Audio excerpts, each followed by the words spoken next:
साधना को सब बॉनी कहकर बुलाते थे क्योंकि साधना का कद बहुत छोटा था।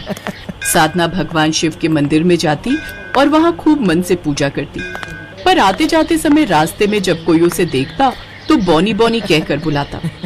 बॉनी बॉनी बॉनी, बॉनी दीदी हमारी पतंग दे दो ना। बॉनी दीदी का हाथ पेड़ तक नहीं पहुँच पाएगा, रुक मैं पतंग लाता हूँ, इनसे लंबा तो मैं ही हूँ। इस बेचारी साधना की किस्मत तो देखो, जितने बड़े खानदान में पैदा हुई है उतना ही छोटा कद है। तभी तो कहते हैं किस्मत से ही सब कुछ मिलता है। अब इतने पैसे का क्या ही करेगी जब कद इतना छोटा है। मुझे तो लगता है इसकी शादी भी पैसों में ही होगी। जो भी इससे ब्याह करेगा पैसों के लालच में ही करेगा, वरना इस बॉनी से कौन ही शादी करेगा। साधना रोजाना ही ऐसे ताने सुनती थी, इसीलिए वो अपना अधिकतर समय शिव भक्ति में बिताती थी। साधना के पिता गांव के बड़े चौधरी थे, इसलिए आसपास के गांव में उनका काफी रुतबा था। साधना के लिए एक बड़े घर का रिश्ता आया हुआ था और लड़के वाले उसे देखने आने वाले थे। साधना की माँ इसे अच्छे से तैयार कर दे, लड़के वाले आने ही वाले होंगे। क्या हुआ साधना बेटी, तू इतना घबरा क्यों रही है? पता नहीं, मैं भी यही पूछ रही हूँ। बापू बहुत डर लग रहा है। आप मेरे लिए रिश्ते लाते हो पर मेरे बॉनी कद की वजह से सब मेरे से रिश्ता जोड़ने के लिए मना कर देते हैं। आज भी वही डर लग रहा है। अरे तू तो मेरी बहादुर बच्ची है, और फिर तू तो शिवजी की इतनी पूजा करती है, तो उन पर विश्वास रख, वो तेरे साथ हमेशा अच्छा करेंगे। और मैं भी सब कुछ देखभाल कर ही करूंगा, ऐसे थोड़ी अपनी बेटी का ब्याह कर दूंगा। लड़के के परिवार में उसकी माँ और बड़े भैया भाभी हैं, ज्यादा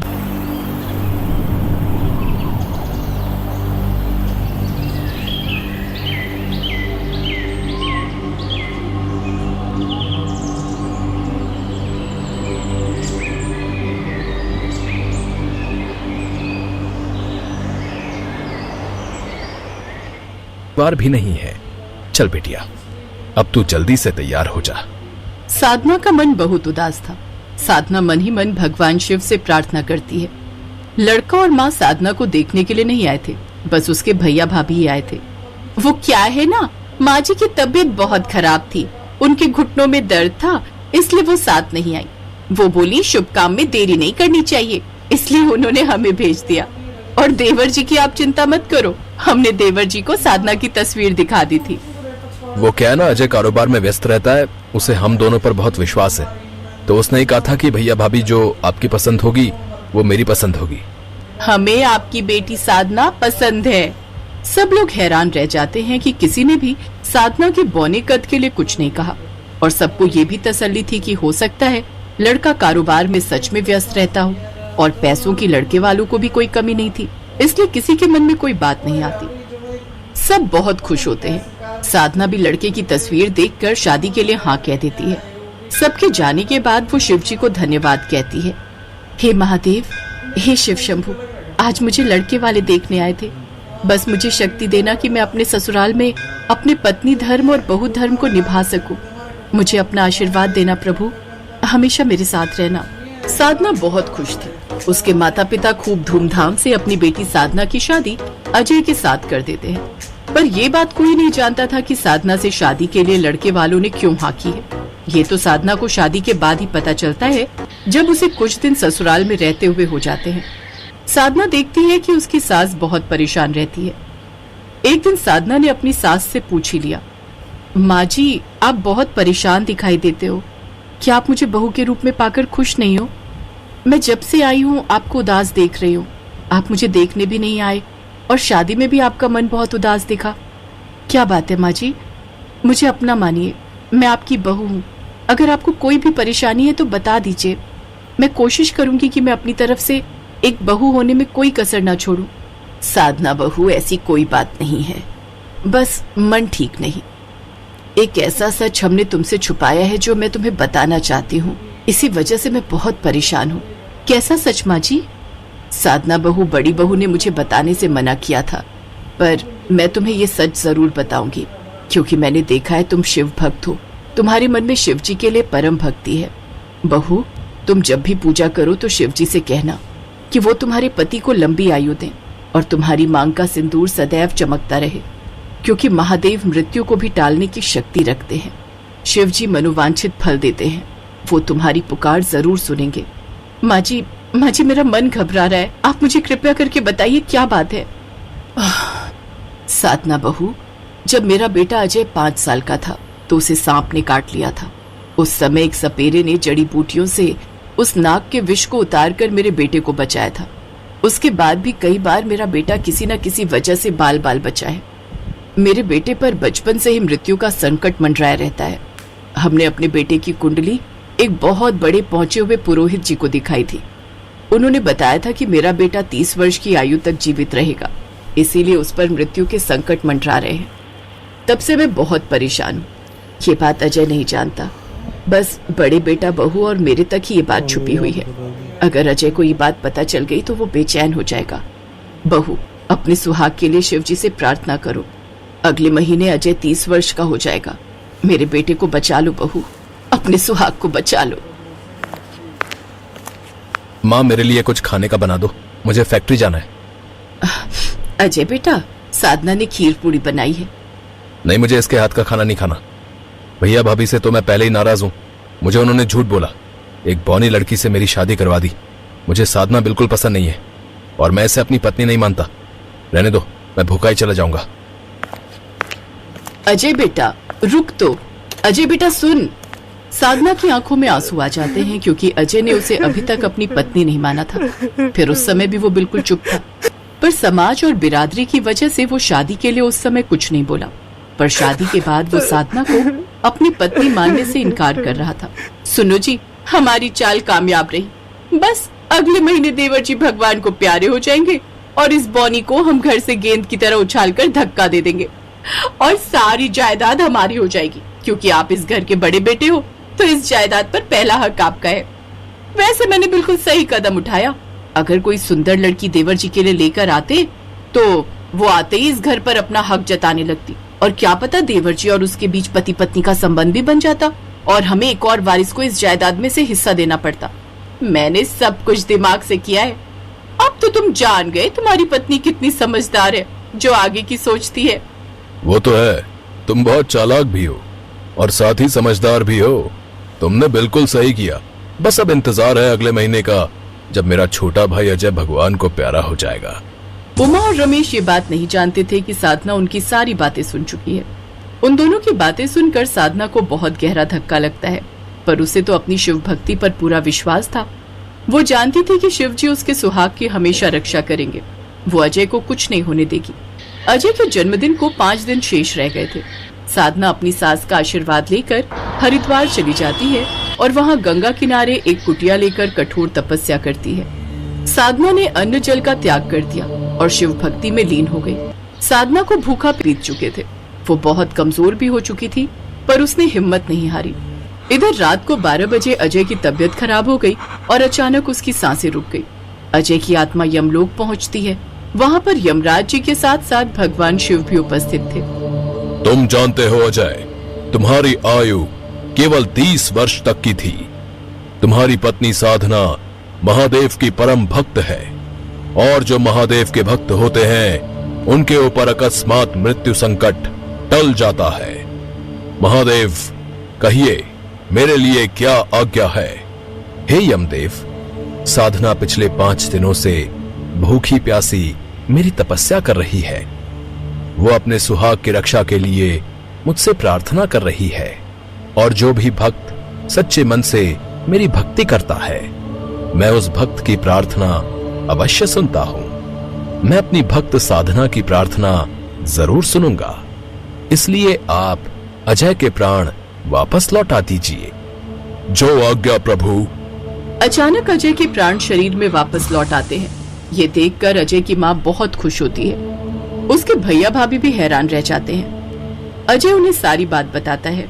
अजय के भैया भाभी की भी आंखें खुल जाती हैं और उन्हें एहसास होता है कि वो कितना गलत कर रहे थे। सब लोग साधना के पास हरिद्वार पहुंचते हैं। अजय साधना से माफी मांगता है और उसे शिव जी और यमराज जी की सारी बात बताता है। साधना भगवान शिव को धन्यवाद कहती है।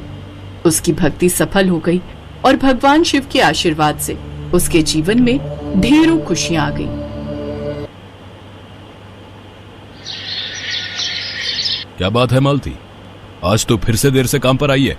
रोजाना तेरी देर से आने की आदत कहीं तुझ पर भारी ना पड़ जाए। सेठ जी, मैं तो रोजाना ही जल्दी आ जाती हूँ। सुबह 7 बजे ही मैंने काम शुरू कर दिया था। अच्छा, कितना सफेद झूठ बोल रही है तू मालती। मैं सुबह 5 बजे उठकर बाहर आंगन में बैठ जाता हूँ। मैंने तो तुझे कई दिनों से इसी समय आते हुए देखा है। सुनो जी, मालती सही कह रही है। ये सुबह 7 बजे आ जाती है। ये कभी भी देर से नहीं आती। इसने घर की साफ सफाई का सारा काम कर लिया है। तुम चुप करो भाग्यवान, मुझे सब पता है। ये नौकर नौकरानी बहुत ही चालाक होते हैं। और सुन तू मालती, अगर तुझे पैसे कटवाने से बचना है तो सुबह 5 बजे काम पर आना पड़ेगा। सेठ जी, आपको तो पता ही है पूजा के बापू बीमार रहते हैं। उनकी सुबह देख रेख करनी होती है, उसके बाद ही मैं काम पर आती हूँ। ऐसा ना कहो मालिक, मेरी मजबूरी समझो।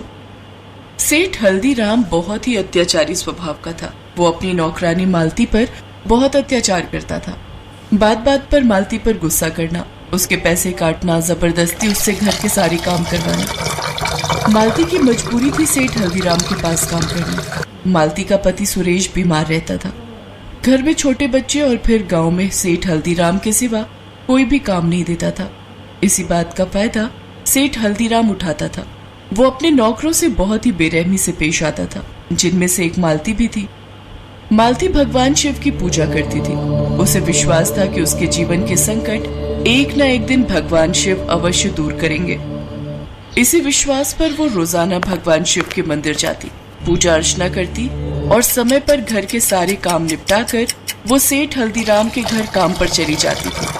पर हल्दीराम जब देखो मालती के पीछे पड़ा रहता था। सेठ हल्दीराम की पत्नी आशा बहुत ही अच्छे स्वभाव की थी। हल्दीराम के एक बेटा बहू थे, पर अभी तक शादी के 8 साल बाद भी सेठ हल्दीराम के बेटा बहू को माता पिता बनने का सुख नहीं मिल पाया था। अरे बेटा किशोर, कितने डॉक्टर और हकीम बहू को देख चुके हैं। मुझे तो लगता है बिना पोते पोती का मुंह देखे ही स्वर्ग सिधार जाऊंगा। हमारे भाग्य में पोता पोती का सुख नहीं लिखा। अब कौन से डॉक्टर के पास से आ रहे हो? पिताजी, वो शहर में किसी ने डॉक्टर बताया था तो वहीं दिखा कर आ रहे हैं। पर मैं समझ गया, जा। अब हमारा वंश आगे नहीं बढ़ेगा, हमारे भाग्य ही फूटे हुए हैं। सुनो जी, धीरे बोलो। बहू अभी अभी शहर से आई है, वो क्या सोचेगी? क्या सोचेगी? सची तो कह रहा हूं। दीनानाथ ने अपनी बांझ बेटी हमारे गले बांध दी, जो इस घर को वारिस भी नहीं दे सकती। सेठ जी, आंगन का सारा काम हो गया है, बस बहुरानी के कमरे की सफाई बाकी है। बहुरानी घर पर नहीं थी तो मैंने उनके कमरे की साफ सफाई नहीं की थी। जा कर ले जाकर। बहुरानी बड़ी कमाइयां करके आई है ना शहर से। अरे निराशा ही हाथ लेकर आती है ऐसी बहुएं। सेठ की बहू अर्चना की आंखों में आंसू आ जाते हैं। वो रोने लगती है। तभी सेठानी वहां जाती है। चुप हो जाओ बहू, तुम्हारे ससुर जी का स्वभाव ही ऐसा है। वो बिना सोचे समझे ही बोलने लग जाते हैं। तुम सफर से आई हो, आराम करो। माँ जी, मेरी किस्मत में संतान सुख नहीं है, मैं ही गलत हूँ। आप सबको मेरे कारण कितने दुख झेलने पड़ रहे हैं। आप जानती हो, हर जगह जाकर देख लिया, पर कुछ समझ नहीं आ रहा कि ये दुख कैसे दूर होगा। अब तो मेरी उम्मीद ही खत्म होती जा रही है। भाभी, आपको अपने मन की मुराद अगर पूरी करनी है तो भगवान शिव के 16 सोमवार के व्रत रखो। भगवान शिव के 16 सोमवार के व्रत भक्तों की मनवांछित इच्छा को पूर्ण करते हैं। अगर आप भगवान शिव के व्रत रखकर उनका उद्यापन करोगे तो आपको अवश्य ही संतान सुख की प्राप्ति होगी। भोलेनाथ शिव शंकर बहुत ही दयालु हैं। वो आपकी झोली में संतान सुख का आशीर्वाद अवश्य प्रदान करेंगे। मालती, क्या तू सच कह रही है? अगर बहू 16 सोमवार के व्रत रखे तो इसे संतान सुख प्राप्त होगा? हाँ मालकिन, ये सच है। जय। मालती के कहने पर अर्चना भगवान शिव के 16 सोमवार व्रत रखने शुरू कर देती है। अर्चना सेठ की नजरों से बचकर मंदिर जाती और पूजा पाठ करके चुपचाप घर लौट आती। सेठानी ने अपनी बहू को समझा दिया था कि घर में किसी को पता नहीं चलना चाहिए कि वो 16 सोमवार के व्रत रख रही है, नहीं तो वो उसे ये व्रत नहीं रखने देंगे। 16 सोमवार के व्रत के उद्यापन के दिन जब अर्चना सेठानी और मालती के साथ मंदिर में उद्यापन करके घर लौटती है तो सेठ ने उनके हाथ में प्रसाद और सामान देख लिया। सेठ हल्दीराम गुस्से में आ गया और सेठानी और अपनी बहू को डांटने लगा। तुम दोनों को यह सब करने के लिए किसने सलाह दी? तुम दोनों सच बोलोगी या फिर बहू को हमेशा के लिए उसके मायके भेज दूं? सेठ का गुस्सा देखकर मालती से रहा नहीं गया और उसने सारी सच्चाई बोल दी।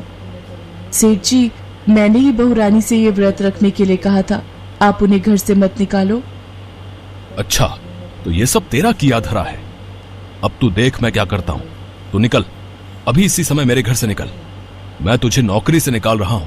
और सुन, एक फूटी कौड़ी तुझे तनख्वाह की नहीं मिलेगी। और हां, जो ये उद्यापन में हमारा पैसा लगा है ना, वो सब तो कल सुबह तक मुझे देकर जाएगी, नहीं तो तुझे और तेरे परिवार को तेरे ही घर से धक्के मार कर निकाल दूंगा। अब जा यहां से। पिताजी, अर्चना के साथ ऐसा मत कीजिए, वो बेचारी बहुत गरीब है, इतना बड़ा दंड मत दीजिए। सुनिए, इसमें मालती की क्या गलती है? उसने तो हमारा भला ही सोचा। मालती भगवान शिव की परम भक्त है, हो सकता है इसका विश्वास जीत जाए। भगवान शिव के भक्तों के साथ ऐसा अन्याय ना करो, ये बेचारी इतने पैसे कहां से लाएगी।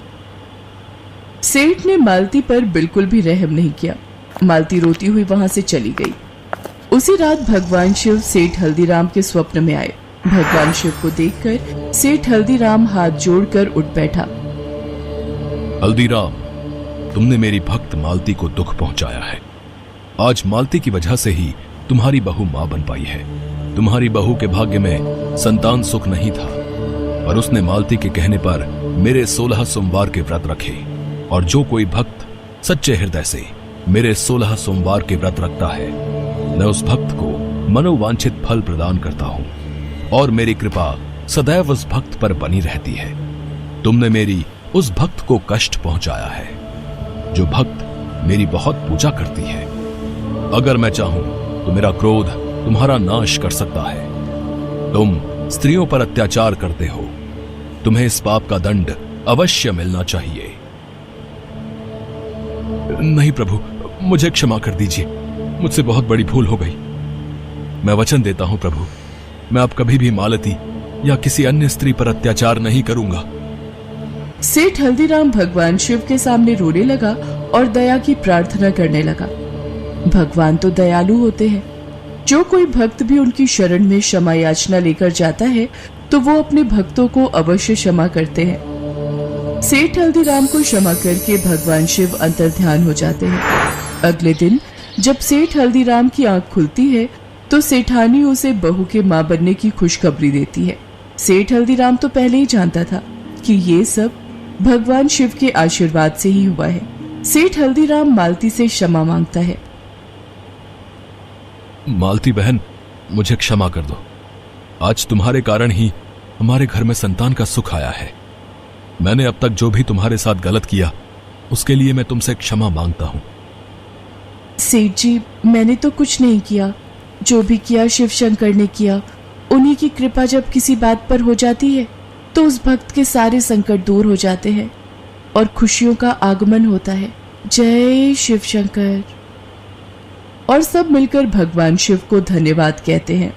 उसके बाद सेठ हल्दीराम ने अपना व्यवहार बदल लिया। अब वो हर किसी के साथ नम्रता पूर्वक व्यवहार करता था। कुछ ही सालों में सेठ के घर पोता और पोती का जन्म होता है। सेठ के घर में बच्चों के आ जाने से खुशहाली आ जाती है।